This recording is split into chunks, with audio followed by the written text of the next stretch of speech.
గత 5 ఏళ్లలో ధ్వంసమైన పోలవరం ప్రాజెక్టు తిరిగి గాడిన పడుతుంది అన్న ఆశలు చిగురిస్తున్నాయి. గతంలో సీఎంగా ఉండగా ప్రతి సోమవారాన్ని పోలవరంగా మార్చి పనులను పరుగులు పెట్టించిన చంద్రబాబు ఇప్పుడు మళ్లీ బాధ్యతలు చేపట్టి రంగంలోకి దిగుతున్నారు. క్షేత్రస్థాయిలో పర్యటించి విధ్వంసం ఏ మేరకు జరిగిందో, ఏం చేస్తే త్వరగా పూర్తి చేసి తాగునీరు అందించగలము, ప్రాజెక్టు ఇంజనీరింగ్ అధికారులతో చర్చించి ఓ అంచనాకు రానున్నారు. రాష్ట్ర జీవనాడి పోలవరం ప్రాజెక్టు వాస్తవ స్థితిగతులను స్వయంగా అంచనా వేయడానికి 5 ఏళ్ల తర్వాత అధికారంలోకి వచ్చిన ముఖ్యమంత్రి చంద్రబాబు ఇవాళ క్షేత్రస్థాయిలో పర్యటించనున్నారు. 2019లో ఆయన దిగిపోయే నాటికి హెడ్ వర్క్స్ పనులు 72% పూర్తయ్యాయి. Earth cum rock fill dam పూర్తి చేసి 48 గేట్లు అమర్చి స్పిల్వే ద్వారా జలాలను బయటకు పంపితే సరిపోతుంది అనే స్థాయిలో ఉన్న ప్రాజెక్టు 5 ఏళ్ల తర్వాత తిరిగి చూసుకుంటే ఎప్పటికీ పూర్తవుతుందో తెలియని దుస్థితిలో పడిపోయింది. 2019లో అధికారంలోకి వచ్చిన వైసీపీ ప్రభుత్వం 2 ఏళ్లలో పూర్తి చేస్తాము అని చెప్పి 5 ఏళ్లైనా 10% పనులు కూడా పూర్తి చేయలేదు. అధికారంలో ఉన్నప్పుడు మాజీ సీఎం జగన్ చేసిన ఆర్భాటాలు, హంగులు, జల్సాలకు సంబంధించిన బండారం అంతా బయటపడుతోంది. ఋషికొండను తవ్వి మరీ నిర్మించిన ప్యాలెస్ లో అబ్బురపరిచే విషయాలు వెలుగు చూశాయి. కూటమి నేతలు ప్యాలెస్ ను సందర్శించి పూర్తి వివరాలు వెల్లడించారు. 500 కోట్లతో ఋషికొండపై కట్టుకున్న ప్యాలెస్ లో జగన్ చిన్నపాటి రాజభవనాన్ని నిర్మించుకున్నారు. మీడియా ప్రతినిధులు, స్థానిక నాయకులతో కలిసి మాజీ మంత్రి, భీమిలి టీడీపీ ఎమ్మెల్యే గంటా శ్రీనివాసులు విశాఖ ఋషికొండపై నిర్మాణాలు పూర్తి చేసుకున్న ప్యాలెస్ లోపల అడుగుపెట్టారు. అక్కడి విలాసం చూసిన ఆయన ఇక మీడియాలో ప్యాలెస్ హంగులు చూసి జనము అవాక్కయ్యారు. ఇక ప్రజాస్వామ్యంలో ఈ తరహా నిర్మాణాలు ఎక్కడా చూడలేదు. 91 కోట్లతో 5 స్టార్ హోటల్ నిర్మిస్తామని చెప్పి ఏకంగా రాజభవనాన్ని నిర్మించుకున్నారు అని అన్నారు. ఇక పర్యాటకుల కోసం దీన్ని కడితే రాత్రికి వారు బస చేయడానికి గదులు ఉండాలి. అవి ఒక్కొక్కటి 300 నుంచి 500 చదరపు అడుగుల విస్తీర్ణంలో ఉండాలి. ఆ సైజులో ఇక్కడ ప్యాలెస్ లోని ఒక్క రూమ్ కూడా లేదు. బాత్రూమ్ కూడా బెడ్రూమ్ సైజులో ఉంది. 5 స్టార్ హోటల్ ను మించిపోయే వసతులు ఉన్నాయి. పాత ప్లాన్ ప్రకారమే రాజధాని అమరావతి నిర్మాణం ఉంటుంది అన్నారు మంత్రి నారాయణ. 15 రోజుల్లో అధ్యయనం చేసి కాల పరిమితి నిర్దేశిస్తామని అన్నారు. మొత్తం 3 దశల్లో అమరావతి నిర్మాణం ఉంటుందని, అందులో తొలి దశలో 48,000 కోట్లు ఖర్చు చేస్తామని ఆయన తెలియజేశారు. టీడీపీ ప్రభుత్వం ఉన్నప్పుడు 48,000 కోట్లతో అమరావతి నిర్మాణానికి టెండర్లు పిలిచి పనులు మొదలు పెట్టామని అన్నారు. చంద్రబాబు ఆదేశాలకు అనుగుణంగా ప్రపంచంలో టాప్ 10 నగరాల్లో నూతన రాజధాని నిలిచేలా పనులు చేశామని తెలియజేశారు. చిన్న లిటిగేషన్ కూడా లేకున్నా గత జగన్ ప్రభుత్వం రాజధాని నిర్మాణాన్ని అర్థాంతరంగా నిలిపివేసింది అన్నారు. భూములు ఇచ్చిన రాజధాని రైతులను నిలువున మోసం చేసింది. 3 రాజధానుల పేరు చెప్పి రాజధాని అమరావతిని ధ్వంసం చేసింది. దాని అరాచక పాలనతో ప్రజలు విసుగు చెంది టీడీపీ కూటమికి అధికారం ఇచ్చారు అని అన్నారు. ఇక 3 దశల్లో కలిపి రాజధాని నిర్మాణానికి 1,00,000 కోట్లు వ్యయమవుతాయి అని, రాజధానిపై కోర్టులో ఉన్న కేసులపై అధ్యయనం చేసి సానుకూల చర్యలు తీసుకుంటామని నారాయణ వెల్లడించారు. రోడ్ల ధ్వంసంతో సహా దొంగతనాలపై ఖచ్చితంగా చర్యలు ఉంటాయని, కమిటీ వేసి విచారణ జరిపి బాధ్యులపై చర్యలు తీసుకుంటామని ఆయన స్పష్టం చేశారు. ఆంధ్రప్రదేశ్ శాసనసభ స్పీకర్ గా టీడీపీ సీనియర్ ఎమ్మెల్యే బీసీ నాయకుడు చింతకాయల అయ్యన్న పాత్రుడిని ముఖ్యమంత్రి చంద్రబాబు ఖరారు చేసినట్లు టీడీపీ వర్గాలు తెలియజేశాయి. అనకాపల్లి జిల్లా నర్సీపట్నం నియోజకవర్గం నుంచి 24,676 ఓట్ల మెజారిటీతో విజయం సాధించిన ఆయన అసెంబ్లీలో అడుగుపెట్టడం ఇది 7వసారి. 1982లో పార్టీ ఆవిర్భావ సమయం నుంచి టీడీపీలో ఉన్నారు. ఇక 1983, 85, 94, 93, 2004, 2014, 2024లో ఎమ్మెల్యేగా విజయం సాధించారు. ఇక 1996లో అనకాపల్లి నుంచి లోక్సభకు ఎన్నికయ్యారు. ఎన్టీఆర్, చంద్రబాబు మంత్రివర్గాల్లో పనిచేశారు. ఇటీవలి మంత్రివర్గ ఏర్పాటులోనే ఆయనకు బెర్త లభించడం ఖాయమని ఆ పార్టీ వర్గాల్లో భావించాయి. కానీ సామాజిక సమీకరణాల దృష్ట్యా అవకాశం దక్కలేదు. గత 5 ఏళ్లలో అధికార వైసీపీ పైన, ముఖ్యమంత్రి జగన్మోహన్ రెడ్డి పైన ఆయన తీవ్ర విమర్శలు గుప్పించారు. దీంతో ఆయనపై పలు అక్రమ కేసులు బనాయించారు. నిర్భయ చట్టం కింద కూడా కేసు నమోదు చేశారు. ఇరిగేషన్ భూమికి ఫోర్జరీ ధ్రువపత్రాలతో ఎన్ఓసీ తీసుకున్నారు అన్న ఆరోపణలతో సిఐడి పోలీసులు 2022 నవంబర్ 2వ తేదీన అర్ధరాత్రి దాటాక ఇంటి గోడలు దూకి మరీ ఆయన్ను, ఆయన కుమారుణ్ణి అరెస్ట్ చేయడం తెలిసిందే. తాజా ఎన్నికల్లో టీడీపీ కూటమి విజయం అనంతరం ఏర్పాటైన మంత్రివర్గంలో చంద్రబాబు ఆయనకు మంత్రి పదవి ఇవ్వలేకపోయారు. దరిమిలా స్పీకర్ పదవి ఇవ్వాలని నిర్ణయించారు. స్పీకర్ పదవిని కోరుతూ ఒకరిద్దరు సీనియర్లు ముఖ్యమంత్రిని కలిసి మాట్లాడగా అయ్యన్నను ఎంపిక చేస్తున్నట్లు ఆయన వారికి తెలియజేశారు. ఇక చంద్రబాబు గతంలో ముఖ్యమంత్రిగా ఉన్నప్పుడు 1999లో ఉత్తరాంధ్రకే చెందిన ప్రతిభాభారతికి స్పీకర్గా అవకాశం కల్పించిన విషయం తెలివిదితమే. ఇప్పుడు మరోసారి అదే ప్రాంతానికి చెందిన అయ్యన్న పాత్రుడికి ఆ పదవి దక్కనుంది. తెలుగుదేశం పార్టీ ఆంధ్రప్రదేశ్ రాష్ట్ర అధ్యక్షులుగా గాజువాక ఎమ్మెల్యే పల్లా శ్రీనివాసరావును సీఎం చంద్రబాబు నియమించారు. ఇప్పటి వరకు రాష్ట్ర అధ్యక్షుడిగా ఉన్న కింజరాపు అచ్చెన్నాయుడికి మంత్రివర్గంలో చోటు కల్పించడంతో నూతన అధ్యక్షులుగా పల్లా శ్రీనివాసరావును చంద్రబాబు నియమించారు. విశాఖపట్నం పార్లమెంటు పార్టీ అధ్యక్షుడిగా పనిచేసిన పల్లా కార్యకర్తలను సమర్థవంతంగా ముందుకు నడిపించారు. అలాగే గాజువాక నియోజకవర్గం నుంచి ఎమ్మెల్యేగా అత్యధిక మెజారిటీతో గెలుపొందారు. దీంతో పల్లా శ్రీనివాసరావు సేవలను పార్టీ పరంగా వినియోగించుకోవాలని భావించిన టీడీపీ అధినేత చంద్రబాబు ఆంధ్రప్రదేశ్ అధ్యక్షుడిగా నియమించారు. పల్లా కుటుంబానికి టీడీపీతో 4 దశాబ్దాల అనుభవం ఉంది. ఆయన తండ్రి సింహాచలం 1984 నుంచి పార్టీలో ఉన్నారు. 1994 నుంచి 99 మధ్య శాసనసభ్యుడిగా పనిచేశారు. పల్లా శ్రీనివాసరావు 4 ఏళ్లుగా పార్టీ విశాఖ జిల్లా అధ్యక్షుడిగాను సేవలందిస్తున్నారు. ఇక గాజువాక నియోజకవర్గం నుంచి పోటీ చేసి సుమారు 90,000కు పైగా మెజారిటీతో ఘన విజయం సాధించారు. రాష్ట్రంలో అత్యధిక మెజారిటీ సాధించిన ఘనత పల్లా శ్రీనివాసరావుకు దక్కింది. గత 5 ఏళ్లలో పల్లా కుటుంబాన్ని వైసీపీ ప్రభుత్వం తీవ్రంగా వేధించింది. ఆయన ఆర్థిక మూలాల్ని దెబ్బతీసేందుకు ప్రయత్నించింది. ఆస్తులకు నష్టం కలిగించింది. దాదాపు నిర్మాణం పూర్తి చేసుకున్న ఆయన వాణిజ్య భవనానికి అక్రమంగా కూలగొట్టింది. ఇక వైసీపీలో చేరాల్సిందిగా వివిధ సందర్భాల్లో తీవ్ర స్థాయిలో ఒత్తిళ్లు తీసుకొచ్చింది. వాటన్నిటినీ ఎదుర్కొని పల్లా గట్టిగా నిలబడ్డారు. అవన్నీ దృష్టిలో ఉంచుకున్న పార్టీ అగ్రనాయకత్వం సముచిత ప్రాధాన్యం కల్పించింది. వైసీపీ బాధితులు ఒక్కొక్కరు బయటకు వస్తున్నారు. మంగళగిరిలో మంత్రి నారా లోకేష్ ఆధ్వర్యంలో జరిగిన 2వ రోజు ప్రజా దర్బార్లో బాధితులు సమస్యలు చెప్పుకునేందుకు పెద్ద సంఖ్యలో తరలివచ్చారు. మంత్రి లోకేష్ ను కలిసిన ఆంధ్రప్రదేశ్ వెలుగు టీచర్స్ ఫెడరేషన్ సభ్యులు డిఎస్సి 2008 జీవో నంబర్ 39 ప్రకారం ఎంటీఎస్ కాంట్రాక్ట్ పద్ధతిలో పనిచేస్తున్న 2,193 మందిని రెగ్యులర్ చేయాలని విజ్ఞప్తి చేశారు. జగదీష్ అనే విద్యార్థి తనకు ఫీజు రియంబర్స్మెంట్ అందక నిజబిడి పాలిటెక్నిక్ కాలేజీలో సర్టిఫికెట్లు ఉండిపోయాయని, తన సర్టిఫికెట్లు తనకు వచ్చేలా చేయాలని విజ్ఞప్తి చేశారు. ఇక నాగార్జున వర్సిటీలో పనిచేస్తున్న బోధనేతర ఇబ్బంది సేవలను 62 ఏళ్ల వరకు కొనసాగించాలని సిబ్బంది కోరారు. నులకపేట ఎంపీయూపీ ఉర్దూ పాఠశాలలో 9వ తరగతి బోధనకు అనుమతి ఇవ్వాలి అని లోకేష్ ను కలిసిన పాఠశాల పేరెంట్స్ కమిటీ సభ్యులు విజ్ఞప్తి చేశారు. ఇక అదేవిధంగా తెలుగుదేశం ప్రభుత్వం తమకు పీజీటీలుగా ఉపాధి కల్పిస్తే బొత్స సజ్జల అకారణంగా తొలగించి లంచం డిమాండ్ చేశారని బాధితులు ఆరోపిస్తున్నారు. ఎంత ఇస్తారో చెప్పండి అంటూ బొత్స ఓసారి, సజ్జల మరోసారి బహిరంగంగానే డబ్బులు డిమాండ్ చేశారని బాధితులు ఆగ్రహిస్తున్నారు.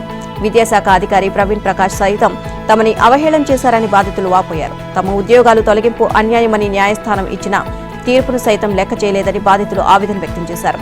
వీలైనంత త్వరగా సమస్య పరిష్కరించి న్యాయం చేస్తారు అని బాధితులకు మంత్రి లోకేష్ హామీ ఇచ్చారు. మాజీ సీఎం జగన్ క్యాంపు ఆఫీస్ ముందు ఆంక్షలను పోలీసులు తొలగించారు. ఉండవల్లి నుంచి మంగళగిరి వెళ్లే మార్గాన్ని దాదాపు 5 ఏళ్ల పాటు పోలీసులు మూసివేశారు. ప్యాలెస్ నుంచి బయటకు రాని జగన్ కోసం ప్రజలకు అందుబాటులో ఉండాల్సిన రోడ్డును క్లోజ్ చేశారు. విశాలమైన రోడ్డు ఉన్నప్పటికీ ప్రజలు ఆ మార్గంలో వెళ్లడానికి లేకుండా పోయింది. ఇక అయితే వైసీపీ ఓటమి తర్వాత పోలీసులు ఆంక్షలు తొలగించారు. విశాలమైన రోడ్డుపై ఆంక్షలను అధికారులు తొలగించారు.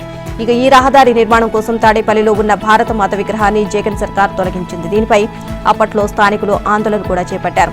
ఇక దీంతో స్థానికులపై కక్ష కట్టిన వైసీపీ జగన్ సర్కార్ కరకట్ట వెంబడి అమరానగర్ లో ఉన్న వందలాది ఇళ్లను రోడ్డు కోసం ఆక్రమణలు అంటూ కూల్చేసింది. దీనికి పరిహారం చెల్లింపులో కూడా పక్షపాతం వహించింది నాటి జగన్ సర్కార్. తన ఇంటిని అక్రమంగా కూల్చేస్తున్నారు అని పవన్ కళ్యాణ్ కు వాలంటీర్ శివశ్రీ ఫిర్యాదు చేయడంతో ఆమెను ఉద్యోగం నుంచి తొలగించడంతో పాటు జేసీబీలతో ఇంటిని కూల్చివేశారు.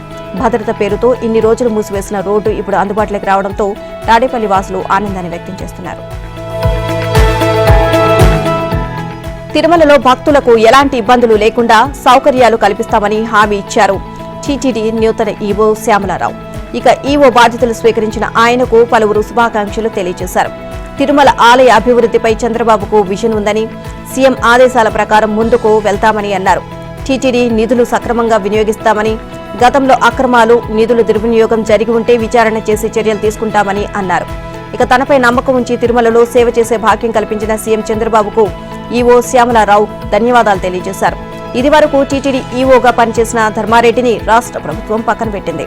ధర్మారెడ్డికి సెలవులు మంజూరు చేసి శ్యామలారావును ఈవోగా నియమించింది.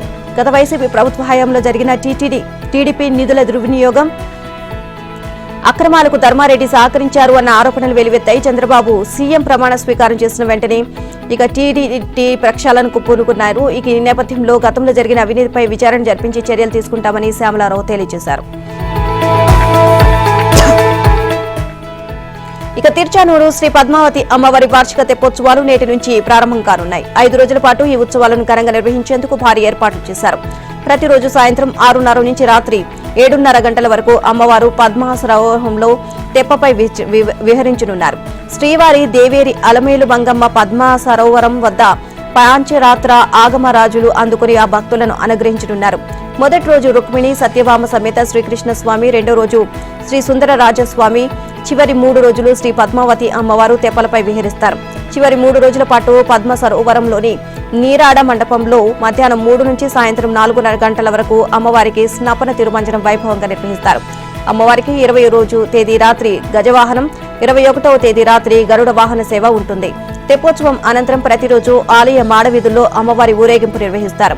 ఆ ఉత్సవాల నేపథ్యంలో 5 రోజుల పాటు కళ్యాణోత్సవం, ఉంజల్ సేవ, 21న లక్ష్మీ పూజను ఆలయ అధికారులు రద్దు చేశారు. టీటీడీ ఏటా జ్యేష్ఠ శుద్ధ ఏకాదశి నుంచి పౌర్ణమి వరకు అమ్మవారికి రమణీయంగా ఈ తెప్పోత్సవాలను నిర్వహిస్తోంది.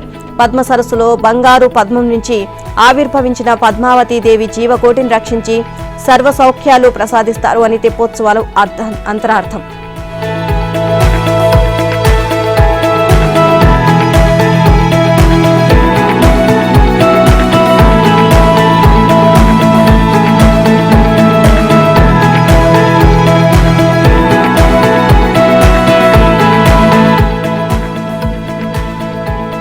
ఉపరితల ఆవర్తనం ద్రోణి ప్రభావంతో ఆదివారం కోస్తా జిల్లాలో పలుచోట్ల భారీ వర్షాలు కురిశాయి. కాకినాడ రూరల్లో 83, ఏలూరు జిల్లా నిడమర్లో 80, విజయనగరంలో 70, అల్లూరు జిల్లా కునుమరంలో 48.5, తూర్పుగోదావరి జిల్లా గోపాలపురంలో 48.5, పశ్చిమ గోదావరి జిల్లా తాడేపల్లిగూడెంలో 47.5, కృష్ణా జిల్లా పమిడిముక్కల్లో 31.5 మిల్లీమీటర్ల వర్షపాతం నమోదైంది. ఇవాళ పలు జిల్లాల్లో పిడుగులతో కూడిన మోస్తరు వర్షాలు, కోస్తా రాయలసీమలో అక్కడక్కడ తేలికపాటి వర్షాలు పడతాయని విపత్తుల నిర్వహణ సంస్థ తెలియజేసింది.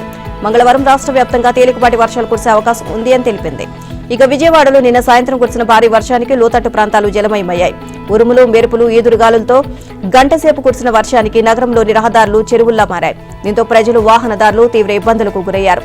నగరంలోని ఇందిరాగాంధీ మున్సిపల్ స్టేడియం ఎదురుగా ఉన్న మహాత్మాగాంధీ రోడ్లో వర్షపు నీరు నిలిచిన ప్రాంతాన్ని నగరపాలక సంస్థ కమిషన్ స్నఫిల్ దినకర్ తో కలిసి పురపాలక శాఖ మంత్రి నారాయణ పరిశీలించారు. భవిష్యత్తులో వరద నీరు రోడ్లపై నిలవకుండా చర్యలు చేపట్టాలి అని సంబంధిత అధికారులను ఆదేశించారు. లోతట్టు ప్రాంతాలు జలమయం అయ్యే ప్రధాన రహదారులను క్షేత్రస్థాయిలో పర్యటించిన మంత్రి అధికారులకు సూచనలు చేశారు.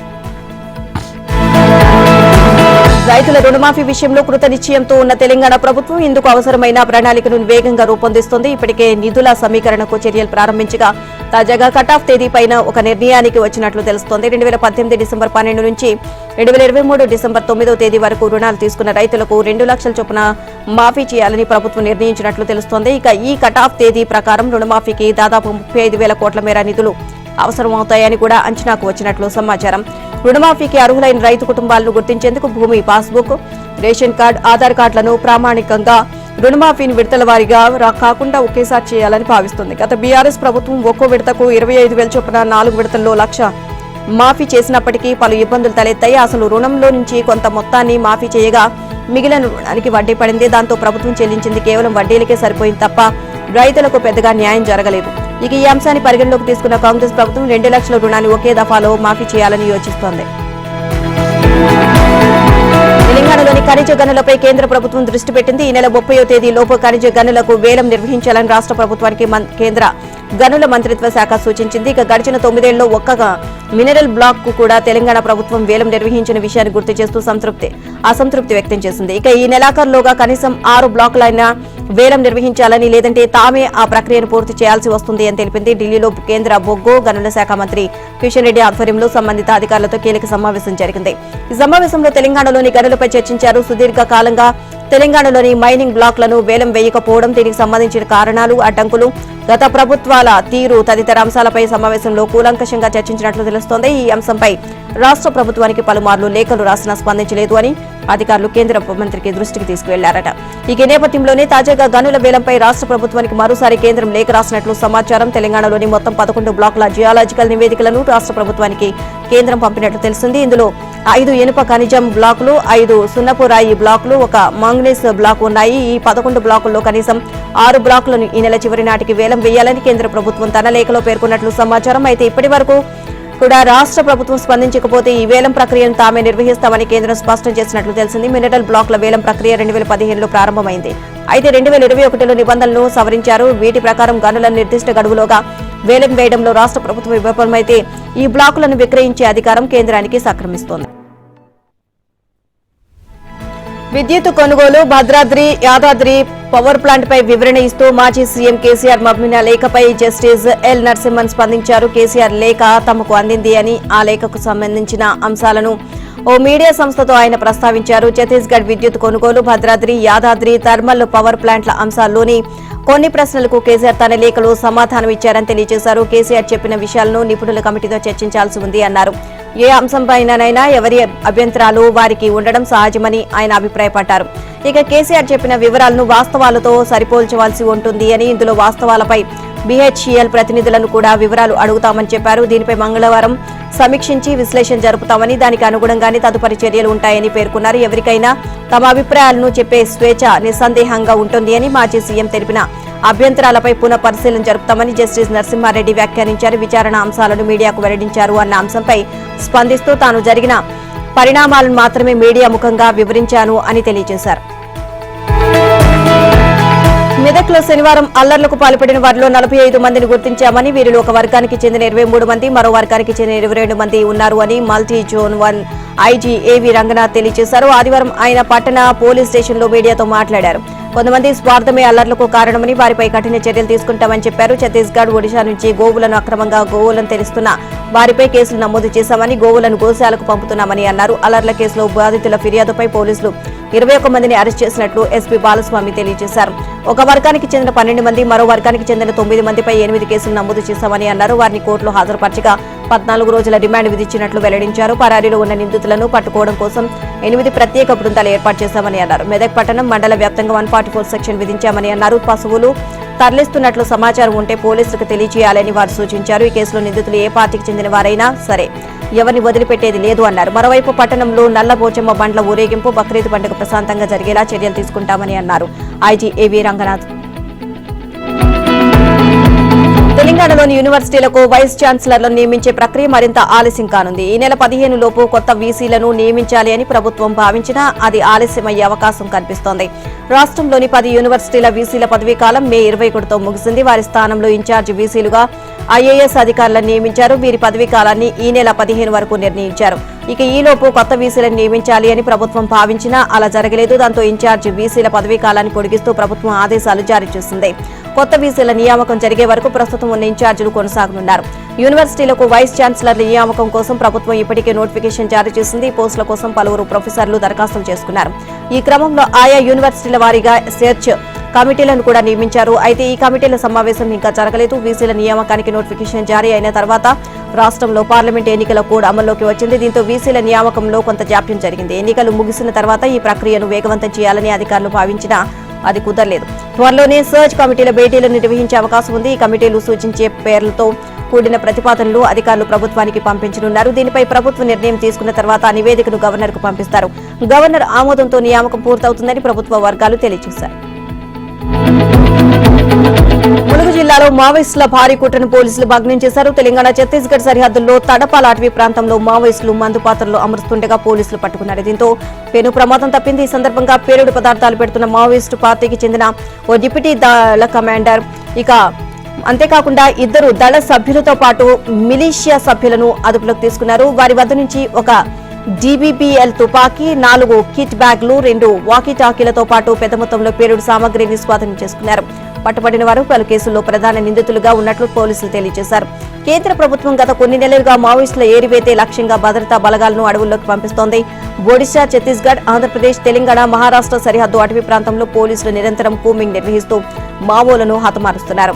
ఈ నేపథ్యంలో బలగాలను అడ్డుకునేందుకు మావోయిస్టులు అడవుల్లో విపరీతంగా ల్యాండ్ మైన్లను అమర్చుతున్నారు. ఈ నెల 13, 14 తేదీల్లో వాజేడు, డోలి అటవీ ప్రాంతంలో ల్యాండ్ మైన్లు పేలి ఓ వ్యక్తి మృతి చెందగా మరో మహిళలకు తీవ్ర గాయాలయ్యాయి. జమ్మూ కాశ్మీర్లో జరుగుతున్న ఉగ్రవాదుల దాడులపై కేంద్ర హోంమంత్రి అమిత్ షా ఢిల్లీలో ఉన్నత స్థాయి సమావేశం నిర్వహించారు. కశ్మీర్ లోయలో ఉగ్రవాదులను మిషన్ మోడ్లో సమన్వయంతో పనిచేసి సత్వరంగా స్పందించాలని, ఇక ఏజెన్సీలు సమన్వయాన్ని కొనసాగించిన సున్నితమైన ప్రాంతాలను గుర్తించి వాటి భద్రతపై దృష్టి సారించాలని సూచించారు. ఇక జమ్మూ కాశ్మీర్లో ఉగ్రవాదంపై పోరాటం కొనసాగుతుందని, దాన్ని పూర్తిగా అంతం చేయడానికే తమ ప్రభుత్వం కట్టుబడి ఉందని అమిత్ షా స్పష్టం చేశారు. ఉగ్రవాదానికి వ్యతిరేకంగా ప్రభుత్వం అనుసరిస్తున్న జీరో టాలరెన్స్ విధానాన్ని పునరుద్ఘాటించారు. ఉగ్రవాద దాడుల నేపథ్యంలో వాటిని అరికట్టేందుకు తీసుకోవాల్సిన చర్యలపై ఉన్నతాధికారులకు షా కీలక సూచనలు చేశారు. ఉగ్రవాద చర్యలను నియంత్రించేందుకు భద్రతా దళాలు వెంటనే చర్యలు చేపట్టేలా చూడాలని ఆదేశించారు. ఇక జూన్ 29వ తేదీ నుంచి అమర్నాథ్ యాత్ర ప్రారంభం కానుంది. సరిహద్దు ప్రాంతాల్లో చొరబాట్లకు ఆస్కారం ఉందని, ఈ నేపథ్యంలో వాటిని నియంత్రించేందుకు చర్యలు తీసుకోవాలి అన్నారు. ఆ క్రమంలో అంతర్జాతీయ సరిహద్దులతో పాటు సరిహద్దు నియంత్రణ రేఖ వద్ద భద్రతా దళాలను మోహరించాలని ఉన్నతాధికారులకు ఆయన స్పష్టం చేశారు. ఈ సమీక్షా సమావేశంలో జాతీయ భద్రతా సలహాదారు అజిత్ దోవల్, కేంద్ర హోంశాఖ కార్యదర్శి అజిత్ బల్లా, జమ్మూ కాశ్మీర్ లెఫ్టినెంట్ గవర్నర్ మనోజ్ సిన్హాతో పాటు ఆ రాష్ట్రానికి చెందిన పలు కీలక శాఖల ఉన్నతాధికారులు పాల్గొన్నారు. నీట్ నిర్వహణలో అక్రమాలు నిజమేనని కేంద్ర ప్రభుత్వం తొలిసారిగా ఒప్పుకుంది. 2 చోట్ల అవకతవకలు జరిగినట్లు వెలుగులోకి వచ్చింది. ప్రభుత్వం దీన్ని తీవ్రంగా పరిగణిస్తోంది అని కేంద్ర విద్యాశాఖ మంత్రి ధర్మేంద్ర ప్రధాన్ వెల్లడించారు. ఈ వ్యవహారంలో ఎన్టీఏ అధికారులు వారు ఎంత ఉన్నత స్థాయిలో ఉన్నవారైనా గానీ దోషులుగా తేలితే వారిని వదిలిపెట్టబోము అని, వారిపై కఠిన చర్యలు తీసుకుంటామని తెలియజేశారు. జాతీయ టెస్టింగ్ ఏజెన్సీ చాలా మెరుగుపడాల్సిన అవసరం ఉంది అని మంత్రి అభిప్రాయపడ్డారు. మరోవైపు నీట్ పరీక్ష నిర్వహణలో జరిగిన అవకతవకలు, అక్రమాలు, పేపర్ లీక్ పై ప్రధాని మోదీ మౌనంగా ఉండడం మంచిది కాదు అని కేంద్ర మాజీ మంత్రి కపిల్ సిబ్బల్ అన్నారు. నీట్ అక్రమాలపై సుప్రీంకోర్టు నియమించిన నిపుణులతో దర్యాప్తు జరపాలని ఆయన డిమాండ్ చేశారు. ఈ వ్యవహారంపై సీబీఐ దర్యాప్తు జరిపితే అధికార యంత్రాంగాన్ని ప్రభుత్వం కాపాడుతుంది అని, కాబట్టి స్వతంత్ర సంస్థతో గానీ సుప్రీంకోర్టు ఎంపిక చేసిన స్వతంత్ర అధికారులతో గానీ దర్యాప్తు జరిపించాలని ఆయన పేర్కొన్నారు. ప్రస్తుత ప్రభుత్వం అన్నిటినీ కేంద్రీకృతం చేస్తుంది అని, ఈ ప్రభుత్వం తీసుకునే ప్రతి నిర్ణయము ఢిల్లీలోని అధికారుల ఇష్టాయిష్టాలకు అనుగుణంగా ఉంటుంది అని ధ్వజమెత్తారు. దేశ రాజధాని నీటి సంక్షోభంతో కొట్టుమిట్టాడుతుంది. యమునాకు ప్రవాహం తగ్గడంతో నగరానికి నీటి ఇబ్బందులు తప్పడం లేదు. ఇదే సమయంలో నీటి సరఫరా వ్యవస్థను దుండగులు ధ్వంసం చేసేందుకు ప్రయత్నిస్తున్నట్లు ప్రభుత్వం గుర్తించింది. ఈ నేపథ్యంలో ఢిల్లీ జల మంత్రిత్వ శాఖ కీలక చర్యలకు ఉపక్రమించింది. నగరానికి వచ్చే ప్రధాన పైప్ లైన్లకు పహారా కాయాలని విజ్ఞప్తి చేస్తూ పోలీస్ కమిషనర్ కు లేఖ రాసింది. యమునా నదికి ప్రవాహం తగ్గింది. రోజుకు 70 మిలియన్ గ్యాలన్ల నీటి కొరత ఏర్పడుతుంది. దీంతో నగరంలోని చాలా ప్రాంతాలు తీవ్ర ఎద్దడిని ఎదుర్కొంటున్నారు. ప్రతి నీటి బొట్టు విలువైంది. దాని పంపిణీ వ్యవస్థను రక్షించుకోవాలని కమిషనర్ కు రాసిన లేఖలో ఢిల్లీ మంత్రి అతిషి పేర్కొన్నారు. నగరానికి నీటిని సరఫరా చేసే ప్రధాన పైపు లైన్ల వద్ద ఢిల్లీ జల్ బోర్డు ఇప్పటికే గస్తీ బృందాలను ఏర్పాటు చేసింది అన్నారు. నగరానికి నీటిని పంపిణీ చేసే ప్రధాన పైపు లైన్లో అనేక చోట్ల బెల్టులను తొలగించడంతో లీకేజీలు ఏర్పడుతున్నట్లు గుర్తించామని మంత్రి తెలియజేశారు. వీటి వెనుక ఏదో దురుద్దేశం లేదా విధ్వంసం ఉంది అనే అనుమానం వ్యక్తం చేశారు. ఈ క్రమంలో నగరానికి వచ్చే నీటి పైపులను ట్యాంపరింగ్ చేయకుండా రక్షించేందుకు 15 రోజుల పాటు గస్తీ నిర్వహించాలని పోలీస్ కమిషనర్ కు విజ్ఞప్తి చేశారు. లేదంటే తాజా సంక్షోభం మరింత తీవ్రమవుతుంది అని ఆందోళన వ్యక్తం చేశారు. దీంతో రంగంలోకి దిగిన పోలీసులు బయటికి కనిపించే పైప్ లైన్ల వద్ద 24 గంటల పహారా కాస్తున్నారు. పోలింగ్ సమయంలో ఈవీఎంలు హ్యాకింగ్ కు గురవడంపై Tesla SpaceX chief Elon Musk ఆందోళన వ్యక్తం చేశారు. ఎన్నికల ప్రక్రియలో ఈవీఎంలను తొలగించడంతో హ్యాకింగ్ ను నివారించవచ్చు అని సూచించారు. అమెరికాలోని ప్యూర్టో రికోలో ఇటీవల నిర్వహించిన ప్రైమరీ ఎన్నికల్లో అవకతవకలు చోటు చేసుకున్నాయి అన్న ఆరోపణల నేపథ్యంలో ఆయన ఈ వ్యాఖ్యలు చేశారు. ఎలాన్ మస్క్ చేసిన ట్వీట్ పై కాంగ్రెస్ అగ్రనేత రాహుల్ గాంధీ స్పందించారు. భారత్లో ఈవీఎంలు బ్లాక్ బాక్సులు వంటివి అని, కనీసం వాటిని పరిశీలించేందుకు కూడా ఎవరికి అనుమతి ఇవ్వరు అని ఆరోపించారు. ఇలాంటివి చూస్తుంటే ఎన్నికల ప్రక్రియలో పారదర్శకతపై తీవ్ర స్థాయిలో సందేహాలు కలుగుతున్నాయని అన్నారు. ఇక వ్యవస్థలో జవాబుదారీతనం లోపించినప్పుడు ప్రజాస్వామ్యం ఒక బూటకంగానే మిగిలిపోతుంది అని రాహుల్ వ్యాఖ్యానించారు. అయితే మస్క్ వ్యాఖ్యలపై మాజీ కేంద్ర మంత్రి రాజీవ్ చంద్రశేఖర్ ట్విట్టర్ వేదికగా స్పందించారు. సాధారణ కంప్యూటర్ ప్లాట్ఫామ్లు వాడి ఇంటర్నెట్ కు అనుసంధానించేలా తయారు చేసిన ఈవీఎంలను వినియోగించి అమెరికా లేదా ఇతర దేశాల్లో ఆయన చెప్పిన విషయాన్ని అన్వయించుకోవచ్చేమో, కానీ భారతదేశంలో ఈవీఎంలు ఏ నెట్వర్క్ లేదా మీడియాతో కనెక్ట్ అవ్వవు అని విధంగా డిజైన్ చేశారు అని అన్నారు. ఈవీఎంలకు బ్లూటూత్, వైఫై, ఇంటర్నెట్ కనెక్టివిటీ ఉండదని క్లారిటీ ఇచ్చారు. వీటి రీప్రోగ్రామ్ చేయడానికి వీలు ఉండదని, భారత్లో తయారు చేసే ఈవీఎంలను మాదిరిగానే ఇతర దేశాలు ఈవీఎంలను తయారు చేసుకోవచ్చని చంద్రశేఖర్ సూచించారు. భారత్ శ్రీలంక మధ్య ప్రతిపాదిత వారధి నిర్మాణంపై ఆ దేశ అధ్యక్షుడు రనిల్ విక్రమసింఘే కీలక ప్రకటన చేశారు. ఇరు దేశాల మధ్య భూ అనుసంధానానికి సంబంధించి సాధ్యాసాధ్యాల అధ్యయనం ప్రాథమిక దశ పూర్తయింది అని, తుది దశ త్వరలోనే పూర్తవుతుంది అని తెలియజేశారు. 2023 జూలైలో శ్రీలంక అధ్యక్షుడి భారత పర్యటన నేపథ్యంలో ఈ రెండు ప్రదేశాలను కలుపుతూ 23 కిలోమీటర్ల మేర మామూలు వాహనాలు, రైళ్లు సైతం ప్రయాణించేలా భారీ వంతెన నిర్మించాలని భారత పర్యటన తర్వాత మన ప్రభుత్వం తలపెట్టింది. దీనికి సంబంధించిన సాధ్యాసాధ్యాల అధ్యయనం నిర్వహించాలని ఈ ఏడాది జనవరిలో నిర్ణయించింది. అనంతరం ఇరు దేశాలు కలిసి సంయుక్తంగా అధ్యయనాన్ని మొదలుపెట్టినట్లు శ్రీలంకలో భారత హై కమిషనర్ సంతోష్ ఝా ఏప్రిల్లో తెలియజేశారు. కాగా భారత విదేశాంగ మంత్రి ఎస్ జయశంకర్ జూన్ 20కు కొలంబోకు రానున్నారు అని శ్రీలంక విదేశాంగ శాఖ శనివారం ప్రకటించింది. ఈ పర్యటన సందర్భంగా రెండు దేశాల మధ్య రోడ్డు మార్గంతో పాటు పవర్ గ్రిడ్ అనుసంధానం పైన ఆయనతో చర్చిస్తామని విక్రమసింగ్ తెలియజేశారు. అయితే జయశంకర్ శ్రీలంక పర్యటనపై మన విదేశాంగ శాఖ అధికారిక ప్రకటన చేయలేదు. ప్రపంచ దేశాలు కోవిడ్ నుంచి ఇప్పుడిప్పుడే కోలుకుంటున్న సమయంలో మానవాళిని మరో వైరస్ కలవరపెడుతుంది. జపాన్ దేశంలో ఓ భయంకరమైన బ్యాక్టీరియా విస్తృతంగా వ్యాప్తిస్తుంది.